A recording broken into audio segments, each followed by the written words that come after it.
अस्सलाम वालेकुम, मैं हूँ आरजे समानिया रेडियो चुनार 90.4 एफएम पर, और अभी आप हमें देख पा रहे हैं रेडियो चुनार की ऑफिशियल डिजिटल मीडिया हैंडल्स पर। और हर बार की तरह इस बार आज हमारे साथ एक ऐसी पर्सन है, हाल ही में उन्होंने एक ऐसा प्रोजेक्ट बनाया है जिसको ऑनरेबल एलजी ने खुद सराहा है। आज हमारे साथ एप्पल टाउन सोपोर के दोबगांव से मुफर्रा मजीद है, जो कि काफ़ी यंग है, काफ़ी टैलेंटेड है और एक इनोवेटिव प्रोजेक्ट पर काम कर रही है जिससे हमारे एनवायरनमेंट को काफ़ी फ़ायदा हो सकता है।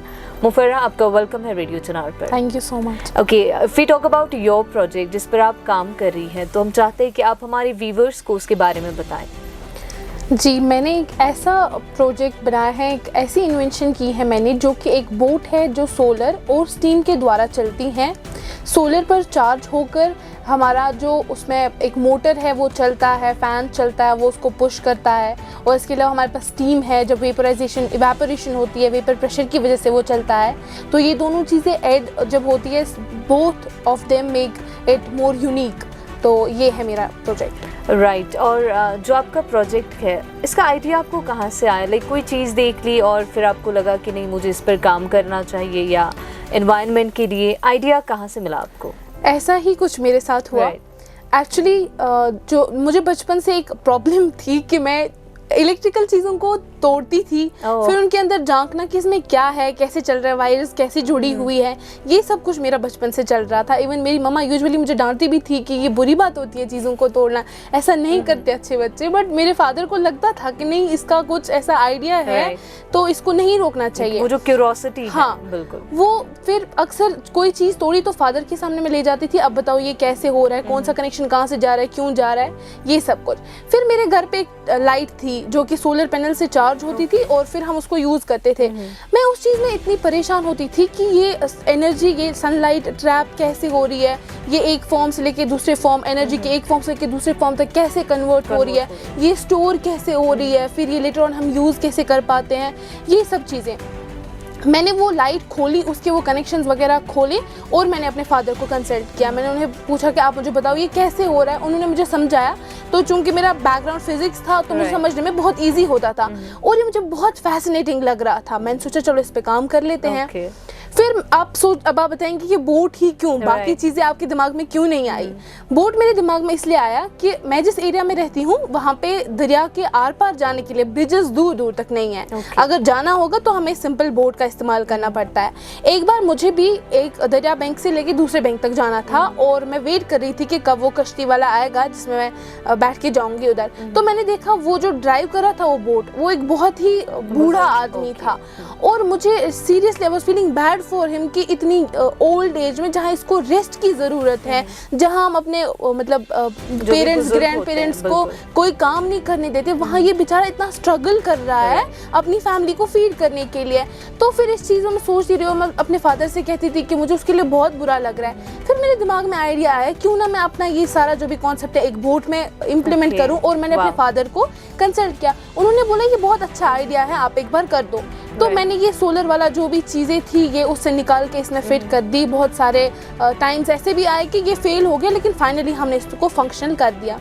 उसको फंक्शन करने के बाद मुझे लगा कि नहीं, कैपेबिलिटी है मुझ में, अगर मैं इतना कर सकती हूँ तो इसके अलावा भी कुछ कर सकती हूँ। तो मेरे फादर ने मुझे बहुत अप्रिशिएट किया कि आप कर लो, आप आगे बढ़ो, आप आगे बढ़ो।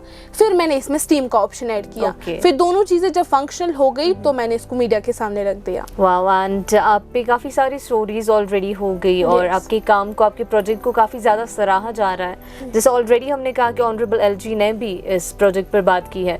सो अगर हम talking about your project and specially talking about youth, see मुझे पर्सनली लगता है कि यूथ का जो है ना, क्लाइमेट चेंज में काफ़ी जो भी ग्लोबल वार्मिंग, उसमें उनका काफ़ी कम हाथ है, लेकिन यूथ ही वो है जो अभी क्लाइमेट चेंज के लिए कॉल कर रहे हैं कि एक्शन लेना चाहिए हमने, और हमने रोकना है, हमने काफ़ी चीज़ों को कम करना है, कुछ चीज़ों को ऐड करना है जिसकी हेल्प से हम अपने एनवायरनमेंट को बचा सकते। तो आपको क्या लगता है, बीइंग अ यूथ, यूथ का रोल क्या है? देखिए, हम सबकी जिम्मेदारी है, हम सबकी रिस्पॉन्सिबिलिटी है कि हम अपने एनवायरनमेंट के लिए कुछ बिल्कुल। कंट्रीब्यूट है करें। इसको ऐसे ही नहीं छोड़ना है, जो हो रहा है सो रहा है, ऐसे नहीं छोड़ना।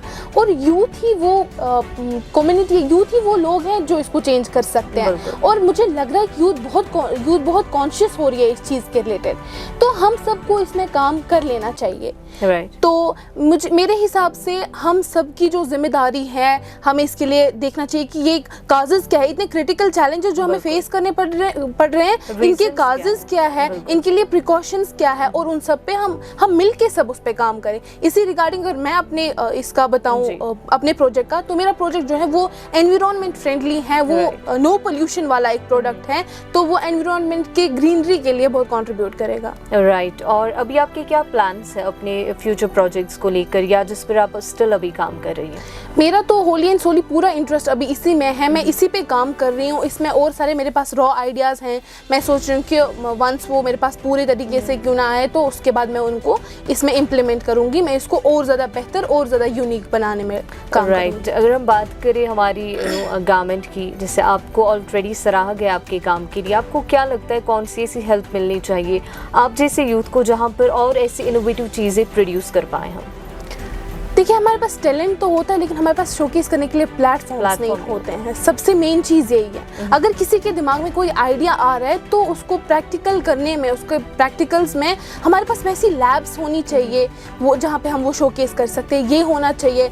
या अगर कोई स्टूडेंट, कोई यूथ, कोई भी कुछ कर रहा है, तो उसको अप्रिसिएशन मिलनी चाहिए। और अगर वो प्रोडक्ट इसके लायक है कि उसको आगे बढ़ाया जाए, उसको आगे बढ़ाना चाहिए, लॉन्च करना चाहिए, क्योंकि इससे सोसाइटी के लिए हम कंट्रीब्यूट कर सकते हैं। हमारी सोसाइटी की तरक्की होगी, कौम की तरक्की होगी, हमारे मुल्क की तरक्की होगी। Right, that's so true. And यहाँ पर एंड में आपकी मैसेज हमारे व्यूअर्स के लिए क्या रहेगी?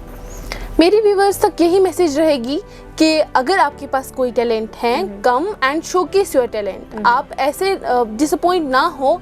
अगर आपके पास कोई टैलेंट है, तो आप मीडिया, अपने ऑफिशियल्स, अपने जो आपके गवर्नमेंट की जो मेन बॉडीज़ आपके स्टेट टाउन्स में हैं, उनको कंसल्ट कीजिए, और जो भी आइडिया आपके पास हैं, कम फॉरवर्ड वो दिखाइए और अपने सोसाइटी के लिए कंट्रीब्यूट कीजिए। Wow, that's so great and we wish you all the very best. आपके जो भी फ्यूचर प्लान्स हैं, आप ऐसे ही हमारी कंट्री और हमारी यूटी का नाम आगे लेती जाए। थैंक यू सो मच हमारे साथ जुड़ने के लिए। Thank you.